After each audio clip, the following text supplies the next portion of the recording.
Mr. Speaker, thank you. Mr. Speaker, I rise to support this motion on the following reasons. One, I empathize with my colleague who just left, Senator Gloria. And Senator Gloria, let me go on record as a person who respects women, because all my life I've worked so hard to respect women. The issue today is something which is very emotive, and I know where you're coming from.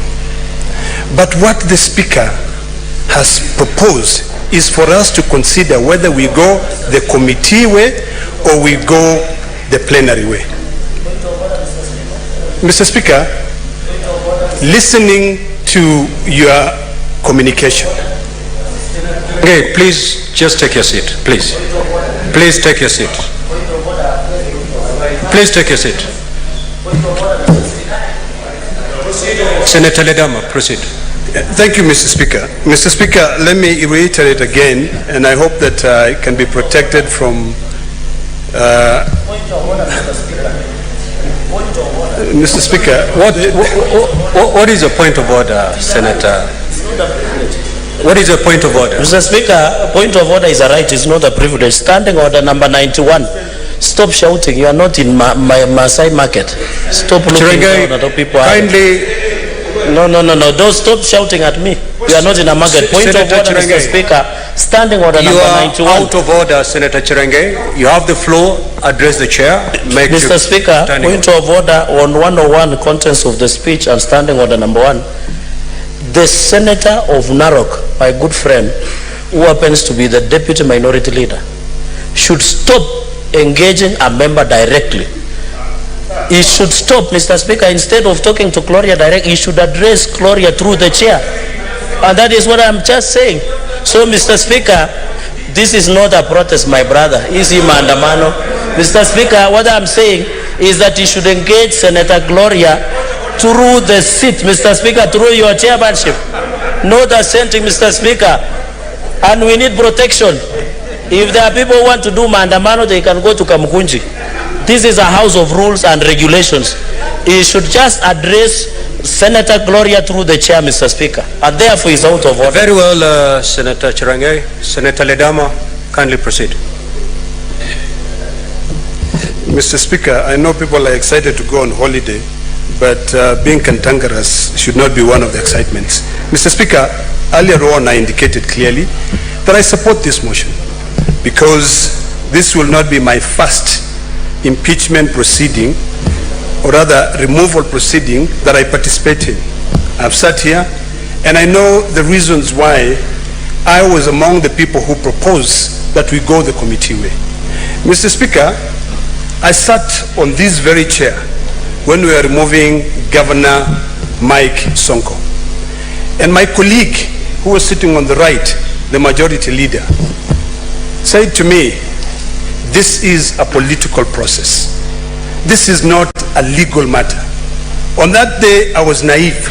I sat there, I took my pen and paper, and I was following the arguments which were being made by the legal counsels for both parties. But ultimately, when it came to the point of us voting, I was not given an opportunity. Our standing orders do not give us an opportunity to now contribute and say, this is the reason why I will vote to impeach Mike Sonko, or these are the reason why I will not vote to impeach Mike Sonko. Mr. Speaker, it was simple. Come and vote. Article 123 of the Constitution. And this is to inform my dear sister, the nominated senator, what's her name? Senator Gloria, that ultimately, when it comes down to voting, only head of delegations are the ones who will vote. Elected senators. That is by the Constitution, that is not by Lendama or Kina. So it doesn't matter whether the matter is so emotive. In fact, what will even give the governor an opportunity for a fair hearing is when a committee sits, looks at the issues, the evidence, go through. Mr. Speaker, when I sat here, even if I had my pen and paper and I can read very fast, I never got an opportunity to examine the evidence which was being presented for the removal. Honorable Senators, can you consult in law? So, Mr. Speaker, like I said, I know this is an emotive issue, but for the first time, let us be seen as having given justice an opportunity. I particularly say that I would never participate, although it is my duty, I would never participate in a plenary session to remove a governor. Because what we do, we sit here, you know, the two parties argue their matters, they bring matters of law, we are not a court of law, we are quasi-judicial process. In fact, it is purely political. It has got nothing to do with law. We know very well when I listen to the charges you brought that have been read out, Mr. Speaker. You know, I will read Article 207 of the Constitution. I will read Section 109 of the PFM Act. But seriously, sitting down here as a senator, will I get an opportunity now to say, give me the evidence? Let me go through the evidence, the receipt that the governor authorized the spending of money at source. Those are accusations. Mr. Speaker, I think it is important for our colleagues to remember that this Senate does not impeach a governor. The impeachment happens in the county assembly. The county assembly are the ones who impeach the governor. Our job here is very simple. As per Article 181 of the Constitution, is to go through the law that was set up by this Parliament, which is the County Governments Act, to go through the process of removal. In fact, it will come to a point whether we're looking at it. We're not going to be looking at it whether this is a man or a woman, or whether the members of the committee were former governors. I dare say that the two distinguished senators who are former governors are really well thought out, very intelligent leaders who can be able to guide this process. So, Mr. Speaker, as emotive as the matter might be, let us remember one thing, that we can today decide, let's change that committee, and we put all nominated women as senators. But when it comes to voting, will they vote? And the fact is, they will not vote. Mr. Speaker,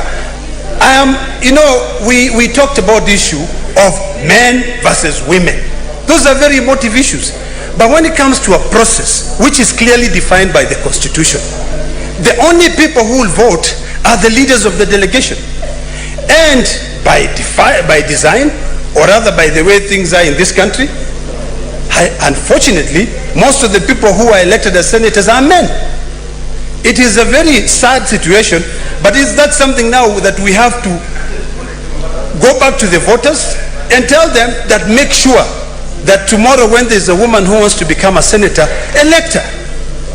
We are talking about this issue of two-thirds gender, but really, should it be a big argument when we are discussing issues of whether to allow 11 of our colleagues?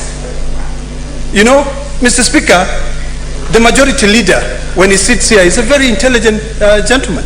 He's not a member of that committee. He chose other members of his party who he thought that would be able to ensure that they give justice to this lady. The minority leader also chose members on this side without looking at the gender. The only thing that we emphasize on was that you are removing a governor. When you are removing a governor, you as an elected senator traverse the entire county to seek for vote. That governor traversed the entire county. If you come and remove that governor and ultimately you don't even have a vote to determine whether she goes home or not, what will it help? So, Mr. Speaker, I want to beseech my colleagues here that let us not trivialize this matter. Let us not bring the issue of two-thirds gender rule to determine how we are going to defend devolution. You know, it is quite sad, Mr. Speaker, that we are sitting in this house today on a special sitting, barely 3 months since the Honorable Governor took office. These are very emotive matters that require sober minds. It requires us to sit down in a committee, go through all the evidence, and then when you come here, because ultimately it will come back to plenary. Mr. Speaker, when it comes to plenary, I want to hear whoever is going to be elected as the chairperson of that committee convincing me whether I should vote to send that governor home or to retain her. My job is really not to impeach a governor. There is no senator here who can impeach a governor. A governor can only be impeached by the MCS. Our job is just to go through. We actually will be working as if we are, what do you call it? Huh? You know, there's a word, they use it a lot in America. As a jury. So our job is like as a jury. So we'll be sitting there and saying, did they follow the law? One. Okay, if they presented evidence that the governor spent the money at source, is it true? And then we leave the matters of the court to be dealt by the court. So in conclusion, Mr. Speaker, I would like to beseech this House to support the committee way. Let us give the men and women who are put in that committee an opportunity to be able to go through the evidence, investigate the matter. Let's listen to the content of the motion is to investigate and determine whether or not the assembly followed the law. Mr. Speaker, finally, as I sit down, there are issues of preliminary orders that will come. You know, POs or preliminary objections. This House sitting in plenary will not give that governor an opportunity for the lawyers to argue as to why we should not proceed with this matter. But when we sit in a committee and you are brought in a PO from a high court of Kenya, you will get an opportunity to go through it. We have a very able secretariat who will be able to tell us, okay, we have matters either sub judice, this matter will become sub judice, or we are barred by the court. So let's stop this political process. And by then the matter ends there. Mr. Speaker, we had a case of Taita Taveta. When it was brought before this House, we chose the committee way. When we chose the committee way, when they went, the first order of business was to seek whether there is a court order. When they saw that there was a court order, that matter rested there. So there's no one who will be prejudiced by us going through the committee. So, Mr. Speaker, I plead with my colleagues. Let us go through the committee way. We give these distinguished senators an opportunity to be able to investigate and save devolution. Mr. Speaker, I thank you. Senator Mungatano. I want to thank you, Mr. Speaker, for giving me this opportunity to also share my thoughts.